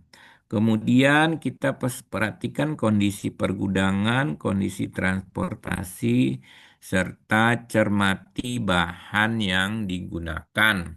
Ya, bahan yang digunakan, apa saja jenisnya, apakah ada sertifikat halal atau tidak. Kemudian, sebagai auditor, kita harus banyak mencari informasi eh, melalui sumber-sumber lain. Jadi tidak hanya bermodalkan apa yang dikasih oleh pelaku usaha itu aja. Sementara kita nggak tahu ini bahannya apa, jenisnya, kelompok apa ya. Sehingga makanya auditor itu memerlukan keseriusan dan sebelum berangkat kita sudah punya bekal pengetahuan informasi terhadap produk yang akan kita audit, bahan yang akan diaudit yang digunakan untuk produk itu, kemudian juga prosesnya sehingga kita ke lapangan itu lebih kepada mengklarifikasi, mengecek, memverifikasi apa yang sudah kita peroleh sebelum berangkat. Makanya di situ ada proses state one atau mengumpulkan informasi, mengecek kecukupan dan lain sebagainya. Dan tak lupa Bapak dan Ibu sebagai auditor itu pelajari skema sertifikasi yang ditetapkan oleh LPH. Kalau Bapak dan Ibu menjadi di LPH, kalau di LHLN juga ada skema sertifikasinya. Nah, ini sebagai bahan bagi Bapak dan Ibu mempelajari skema. Di dalam skema itu ada requirement, ada titik kritis, ada referensi, ada apa namanya teknis, persyaratan-persyaratan yang harus dipenuhi. Demikian sementara yang dapat saya sampaikan, eh, kita masih ada waktu lebih kurang 15 menit untuk berdiskusi dan bertanya jawab bagi Bapak dan Ibu semuanya. Terima kasih. Sementara kita buka sesi tanya jawab. Silakan Pak. Oh, ada yang nulis ya. Terima kasih Pak Adisam atas penyampaian materinya, Bapak Ibu sekalian. Eh, Kalau yang mau bertanya, ada bisa lewat chat Zoom maupun raise hand. Ini ada yang sudah itu Pak Adisam. Ada yang bertanya lewat chat Zoom juga. Mungkin lewat chat Zoom bisa ditanggapi dulu mungkin ya. Ini dari Pak Sirajudin. Nah, apakah Iya. ada beberapa contoh atau daftar temuan produk yang potensinya dari yang tidak halal, seperti yang menggunakan enzim yang tidak halal, Ya, dari mikroba yang tidak halal, atau yang menggunakan bahan kimia yang tidak halal? Itu Pak Rizam yang di chat Zoom. baik. Terima kasih Pak Sirajudin. Saya pernah bekerja tadi ya, di Korea menjadi auditor dan juga kepala LHLN. Saya pernah mengaudit kosmetik, Pak. Nah, kosmetik itu bahannya ekstrak dari bunga, ya. Itu kan kalau dari bunga kan berarti non kritis ya Pak ya. Dari bunga ya, bunga apa ya, lavender apa apa ya, lupa saya ininya. Ada nama botaniknya, nama biologinya. Kemudian setelah saya telusuri bagaimana di situ hasil ekstrak itu kan eh, pakai pelarut. Ya, setelah dapat pelarut, pelarutnya diuapkan, kemudian baru diambil zat aktifnya. Ya, diambil zat aktifnya ternyata untuk memisahkan. Di situ di dalam komponen tumbuhan ataupun hewan itu ada protein, ada lemak, ada serat, ya. Nah, secara kimiawi dan biologi itu orang biologi yang mengetahui. Nah, pada saat dia memisahkan itu ya, memisahkan itu dia menggunakan enzim. Nah, ada enzim khusus untuk memisahkan protein. Ada enzim khusus untuk memisahkan lemak. Karena dia kan bahan aktifnya itu sedikit sekali, Pak. Ininya jumlahnya. Yang banyak yang tadi ada protein, ada lemak. Nah, saya telusuri, ini enzimnya pakai apa, mereknya apa, kamu beli di mana, gitu. Nah, lalu setelah saya telusuri, ternyata ada enzimnya terbuat dari bahan baku babi, ya. Nah, di sini kita memang memerlukan waktu untuk menelusuri. Padahal tadi kalau Bapak dengarkan bahwa bahannya adalah dari ekstrak tumbuhan. Kemudian pelarutnya juga bahan kimia, etanol, metanol ya. Kan itu tidak kritis. Nah, ada proses berikutnya di mana dia memisahkan, pengen memisahkan proteinnya kan nggak dipakai karena dia pengen mengambil bahan aktif untuk kosmetik ya. Nah, dipisahkanlah proteinnya pakai enzim. Nah, enzim yang digunakan ini terdapat atau berasal dari enzim babi. Ya, di situ kelihatan sekali dari spesifikasi dari apa namanya MSDS. Nah, saya juga akhirnya menelusuri ini enzimnya jualnya di mana, pabriknya apa. Nah, di sini kita sebagai auditor langsung mencari informasi bahwa ini enzimnya produksi mana. Ternyata enzimnya import dari entah dari mana ya, Cina apa dari mana ya waktu itu ininya. Nah, setelah itu ya berarti dia harus ganti enzimnya. Ya, karena dia enzimnya berasal dari bahan yang tidak halal. Padahal sebelumnya semuanya Bapak dan Ibu pelarut non kritis ya. Kemudian bahannya dari tumbuhan. Namun di dalam proses penolongnya ada menggunakan enzim. Termasuk juga eh, kalau Bapak dan Ibu memproduksi kolagen, misalnya. Ya, kolagen. Nah, di situ kan harus ada pemisahan komponen-komponennya. Ya, nah di sini Bapak dan Ibu memerlukan ketelitian dan kecermatan kita untuk memahami setiap proses. Ya, jadi Bapak dan Ibu harus secara teliti em, apa namanya mencermati dari proses-proses yang dilakukan oleh pelaku usaha. Jadi nggak bisa eh, kita bermodalkan dokumen dari pelaku usaha kita datang. Tapi ini mungkin juga tergantung kepada produk dan klasternya ya Pak. Kalau produk dari yang sederhana ya mungkin kita nggak terlalu rumit mencari eh, apa namanya referensi atau literatur yang digunakan. Itu dari Pak ini kemudian Pak Adi bertanya Ada bisa yang lewat itu chat Zoom. Pak Pak Ilham Hisam, bagaimana hukum? ada Bu Ya, Hani yang raise hand. oh ya silakan, Selain Bu Hani, silakan. silakan Bon dulu.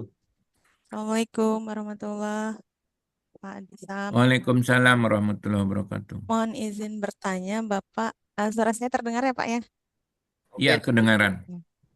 Ya. Jadi kebetulan kan saya memang bergeraknya di lab uji Pak kimia seperti itu. Hmm, Nah, di kami itu ada informasi terkait peraturan pemerintah RI nomor 74 tahun 2021 tahun 2001 terkait pengelolaan bahan berbahaya beracun berbahaya. Jadi B3 gitu, B3. Pak. Ya, Ya, nah di dalam regulasi tersebut itu ada bahan kimia yang dilarang, Pak, untuk digunakan di Indonesia. hmm, Nah, salah satunya bahan kimia DDT. Jadi ada 10 Pak bahan kimianya. Nah, hmm, DDT ini kan bahan kimia penyusun pestisida tuh Pak yang utama. Nah, Iya sedangkan pestisida betul. ini ada DDT, 748 DDE. Aldrin, Dieldrin kan seperti itu ya Pak ya. Iya betul. Nah, tapi itu ada jenis produknya yang bisa di sertifikasi halal di 748 itu seperti apa ya Pak? Saya kalau pendapat untuk tadi ya, saya tadi kan ada tuh kelompok pestisida rumah tangga ya. Ininya itu kan ada DDT, DDE, ada sipermetrin ya, termasuk yang seingat saya dulu tuh pernah ya ada penyemprot nyamuk yang sudah pakai logo halal ya. Nah, secara bahan, kalau menurut saya ini pendapat saya pribadi ya, saya tuh kurang srek kalau itu diberikan sertifikat halal. Ya, kurang ini ya. Menurut saya itu sebaiknya tidak diberikan sertifikat halal karena itu sudah jelas mengandung bahan berbahaya ya. Tapi kan karena dia bahan kimia kan digolongkan menjadi non kritis ya itu ya ke KMA 1360.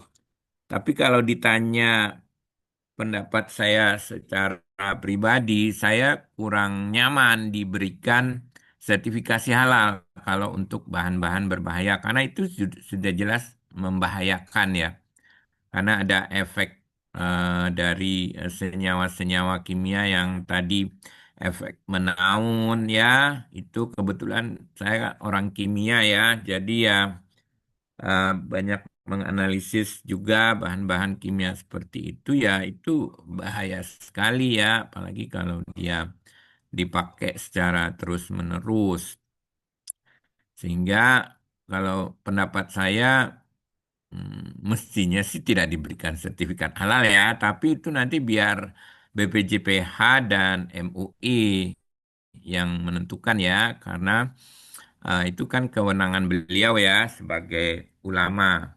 Kalau saya sebagai auditor, kalau memang nanti saya misalnya dikasih tugas untuk melakukan apa namanya audit, ya saya akan melakukan audit, saya akan menggambarkan bahwa menggunakan bahan baku DDT, sifat kimianya ini, sifat racunnya seperti ini, ya kita sebagai ahli menggambarkan kepada MUI sebagai kepada ulama bahwa kalau bahan bakunya ini ada risiko apa kanker apa segala macam.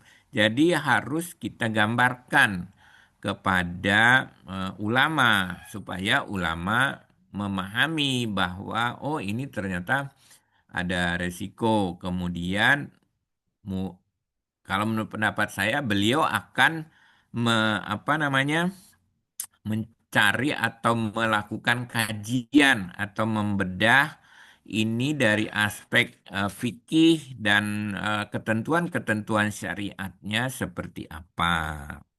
Itu pendapat saya terkait tadi bahan-bahan yang berbahaya, khususnya tadi ada pestisida rumah tangga ya. Intinya kalau kita ditugaskan sebagai auditor, ya kita laksanakan tugas itu, namun kita harus memberikan data dan informasi ya, kemudian yang sebenar-benarnya secara ilmiah, secara keilmuan, apa dampak dan seterusnya sehingga itu bisa menjadi bahan pertimbangan bagi ulama untuk memutuskan ya balik lagi tadi auditor tidak membuat keputusan yang membuat keputusan adalah komisi fatwa atau komite fatwa atau kalau di luar negeri namanya syariah board atau decision making ya.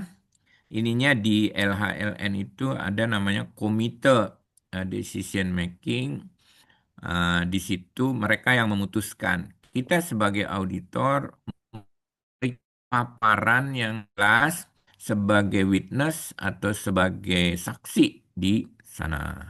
Gitu, Mbak Hmm, siapa tadi? Mbak Rahma Hani ya? Pak, Hani Pak. Oke.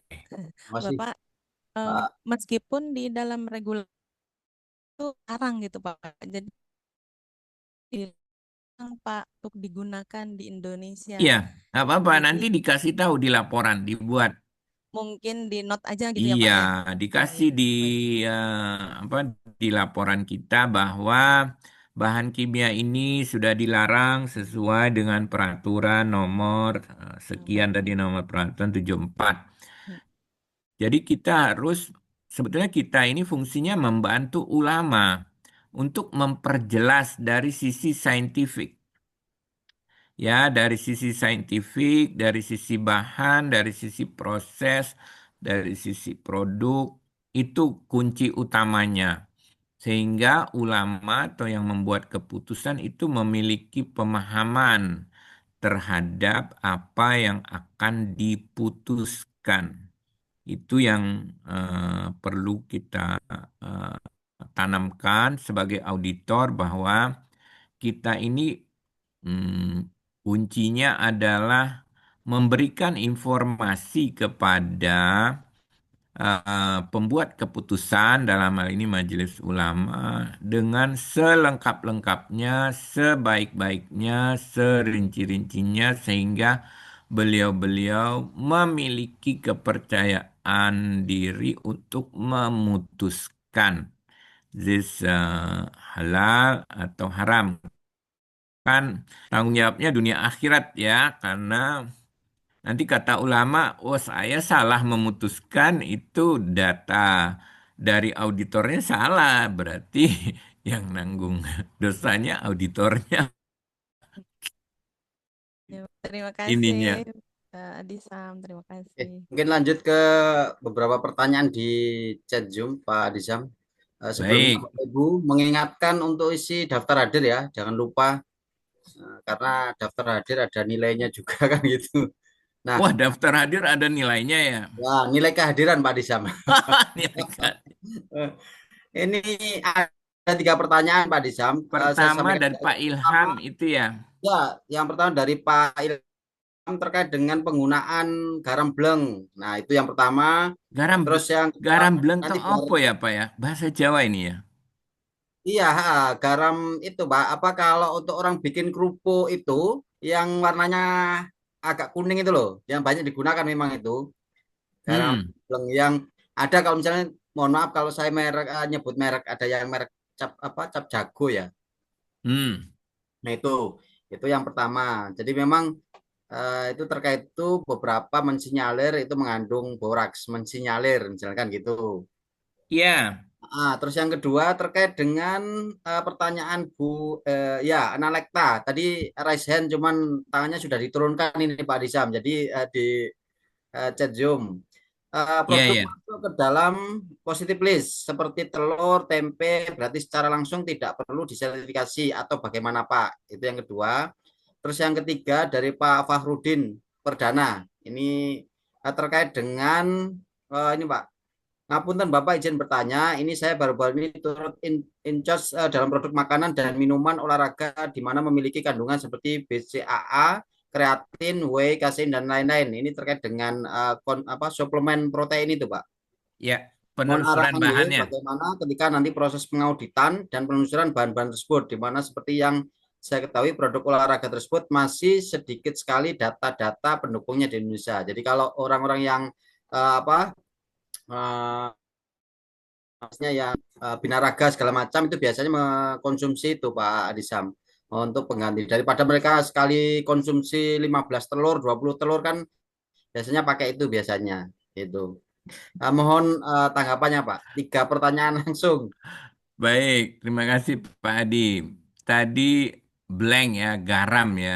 Tadi katanya Ya, mengandung borak ya kalau informasinya. Kalau menurut saya ya tadi sesuai alur dari strategi auditor adalah mengumpulkan data dan informasi bahan. Ya, kalau ini berarti ini bahan penolong atau bahan tambahan ya. Nah, Pertama, kita lihat tadi sumbernya. Kalau dia mengandung bahan, ya sumbernya tadi kalau garam ya, kalau disebutnya garam. Tapi kalau mengandung borak berarti garamnya udah ditambahin borak ya, ada boraknya. Nah, itu kan berbahaya. Kalau berbahaya ya kita laporkan kepada komite fatwa atau komisi fatwa bahwa ini adalah barang yang bahan yang dilarang digunakan. Nah, atau ya Bapak langsung kasih tahu kepada pelaku usahanya ini adalah bahan yang dilarang digunakan. Ya, sesuai dengan peraturan ini. Karena di dalam SJPH kan juga ada Pak di pasal berapa ya? Saya lupa nomornya. Bahwa itu harus menggunakan bahan yang aman. Ya, ya itu ada ininya. Jadi Bapak bisa menggunakan kriteria itu di SJPH. Ya, di SJPH ada kalau nggak salah kriterianya bahwa harus menggunakan bahan yang aman. Ya, ininya. Nah, dari sini Bapak udah ada informasi, ya berarti Bapak harus menyatakan kepada pelaku usaha bahwa ini tidak boleh digunakan. Ya, kemudian harus diganti kalau tetap mau proses sertifikasi harus diganti dengan yang aman, yang memenuhi persyaratan. Ya, jangan sampai Bapak diemin aja sebagai auditor, kita harus memberikan informasi kebenaran sesuai dengan fakta yang kita amati di lapangan ataupun di lokasi. Jadi harus kalau dia mau tidak mau diganti ya berarti dia harus apa ya tidak dapat diberikan sertifikasi biasanya kalau ada mengandung bahan yang berbahaya gitu ya Pak ya.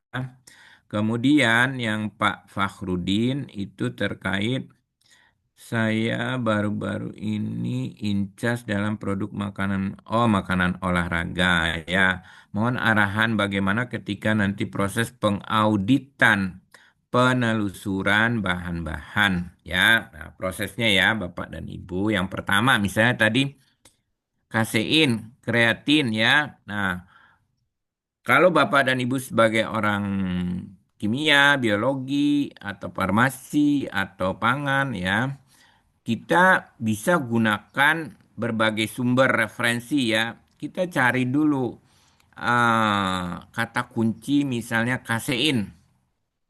Kasein itu sebetulnya kalau kita masuk, apalagi sekarang udah ada banyak eh, bantuan AI ya atau chat GPT sebagai pembantu ini kita cari kata kunci kasein. Di situ banyak Pak penelitian-penelitian sumbernya dari apa aja kemungkinan ya sumbernya. Berarti yang pertama tadi sumbernya kalau kasein itu ada berpotensi juga dari hewan kalau tidak salah ya. Nah, kemudian dari situ udah dapet ada potensi. Nah, kita coba lihat alur proses produksinya. Dan ini memang tidak bisa instan, Pak, memerlukan waktu. Jadi, Bapak sebelum itu berarti memang harus meluangkan waktu untuk mencari-cari jurnal atau referensi buku atau ketentuan ya, karena yang produk-produk seperti ini kan belum banyak juga yang disertifikasi. Nah, disinilah fungsi auditor sebagai scientific judgment. Menelusuri secara saintifik bahan-bahan bakunya terbuat dari apa dan bagaimana prosesnya. Dan itu memang kalau Bapak dan Ibu misalnya data pendukungnya sedikit, ya otomatis kan kita melihat dari MSDS ya, Material Safety Data Sheet. Specification, biasanya dari factory ada Pak, spesifikasi. Kemudian kalau dia udah perusahaan besar atau menengah besar, mereka itu harus terbuka informasinya. Kalau di negara lain, itu memang informasi bahan dan proses itu terbuka Pak, harus diketahui. Justru kalau ada yang tidak diberikan, berarti konsumen merasa ada dibohongi ininya, sehingga perusahaan itu harus terbuka. Nah, saya kira banyak sekali. Kemudian, kalaupun itu Bapak dalam tanda kutip mentok, otomatis Bapak harus bicara dengan LPH, harus minta pendapat kepada ahli. Ya, taruhlah mungkin kita punya keterbatasan ya, mungkin kayak saya sering sih Pak, kalau memang walaupun kita sering audit, tapi kita juga punya keterbatasan pengetahuan dan ilmu, ya kita minta kepada profesor. Ya, nah kalau saya pengalaman saya waktu itu di sana, waktu saya jadi auditor di sana, ya kita ketemu dengan asosiasi farmasi di situ ada di tiap negara tuh ada ininya asosiasi keahlian di bidang farmasi. Nah, itu mereka ada ahli-ahli dan mereka secara sukarela mau memberikan bantuan informasi terkait pengetahuan dan informasi terkait bahan-bahan yang mungkin masih dalam proses penelitian atau pengembangan. Itu strategi yang bisa kita gunakan pada saat kita memiliki keterbatasan informasi. Intinya, Bapak dan Ibu, jangan malu, jangan ragu. Kalau kita tidak memahami, kita harus bertanya dan berdiskusi dengan orang yang memahami, karena tidak semua uh, itu bisa kita ketahui secara instan dan cepat gitu ininya. Berikutnya adalah dari Mbak Ana itu izin bertanya produk yang masuk ke dalam positif list telur, tempe berarti secara langsung tidak perlu disertifikasi atau bagaimana? Memang positif list ini sebetulnya tidak perlu kita tanyakan dukungan sertifikat halalnya. Namun, kita sebagai auditor juga harus mencari tahu apakah produk-produk ini ada potensi terbuat dan proses dari bahan-bahan yang non halal ya. Misalnya kalau telur ya udah telur kan positif list. Ya tidak perlu kita paksain mereka mana beli telur. Coba cari telur yang ada sertifikat halnya, nggak perlu ya. Namun sebagai ahli dalam hal ini, sebagai orang yang memiliki pengetahuan, kita waspada dari telur yang ditampilkan atau yang disampaikan itu, apakah ada potensi dia terkontaminasi atau mungkin dari telur dari hewan yang tidak halal gitu. Kayak tempe misalnya. Tempe kan sekarang tuh udah banyak sih tempe yang sertifikat halal. Namun perlu Bapak dan Ibu pastikan proses. Ya, ini prosesnya di mana gitu. Sama dengan kita ini apa namanya itu penggilingan daging gitu. Oke, dagingnya udah ada sertifikat halal ya, dibeli ya dari RPH yang sudah memiliki sertifikat halal. Namun digiling di pasar yang tidak jelas itu bekas menggiling apa. Walaupun tadi sudah halal, tapi kalau ada potensi ada ketidakjelasan dalam prosesnya. Nah, perlu kita pastikan ini alat penggilingnya seperti apa, sehingga Bapak dan Ibu memberikan informasi kepada ulama itu betul-betul membantu ulama secara clear dan jelas bahwa produk ini layak diberikan sertifikasi atau tidak. Demikian. Saya kira sudah saya jawab semua, Pak Adi. Betul, Pak Dizam sudah dijawab semua. Kebetulan ini jamnya juga sudah jam apa? Jam 10 waktu Indonesia Barat. Kebetulan saya di waktu Indonesia Tengah, Pak Dizam, di Samarinda. Jadi jam 11 Oh, di Bapak di Samarinda. Betul, Masya betul. Allah, jauh banget ya. Jadi, Alhamdulillah bisa Mm-mm. ketemu dengan Pak Adisam ini sama teman-teman calon auditor dari beberapa LPH. Hmm, itu. Iya, mudah-mudahan lancar ya teman-teman semuanya. Oke. Mudah-mudahan lancar menjadi auditor yang amanah ya, dapat membantu para ulama untuk eh, apa namanya memutuskan ini diberikan sertifikat hal atau tidak gitu. Terima kasih banyak atas kesempatannya. Mudah-mudahan kita bisa ketemu pada event-event lain ya. Kalau ada yang mau diskusi ya monggo, ini ya untuk kemaslahatan atau untuk eh, intinya kita ingin memberikan makanan yang terbaik buat khususnya buat umat muslim ya, dengan menjaga agar tidak ada kontaminasi, tidak ada bahan-bahan yang eh, berasal dari bahan-bahan yang halal. Terima kasih, mohon maaf kalau ada kekurangan, eh, kekhilafan, kelemahan pada saat saya menyampaikan itu murni adalah kesalahan saya pribadi. Yang benar, yang hak itu dari Allah Subhanahu wa Ta'ala. Semoga apa yang kita lakukan hari ini menjadi amal ibadah buat Bapak dan Ibu semuanya, dan kita diberikan amal yang berkah dari Allah Subhanahu wa Ta'ala. Terima kasih. Wabillahi taufiq wal hidayah. Wassalamualaikum warahmatullahi wabarakatuh. Waalaikumsalam warahmatullahi wabarakatuh. Eh, Bapak sekalian, demikian tadi materi yang disampaikan oleh Pak Adisam. Kita berikan aplaus yang meriah. Terima kasih Pak Pakai Adisam. A plus ya. Iya baik. Ya, Terima kasih. ya. Sampai ketemu di lain waktu. Izin live ya. Assalamualaikum. Terima Alhamdulillah. kasih Pak Adisam. Bapak sekalian, Waalaikumsalam warahmatullahi terima wabarakatuh. kasih. Terima kasih Pak Haji. Saya kembalikan ke Terima Pak kasih. Aldo. Terima kasih Oke, Pak terima Aldo. kasih. Ya, silakan. Matur nuwun sangat Pak Adisam, Pak Hadi, Ye. Ibu Bapak. Alhamdulillah sesi pertama. Pak Hadi, suara saya terdengar Ibu Bapak? Terdengar. Terdengar Baik, Bapak. Terdengar. Alhamdulillah.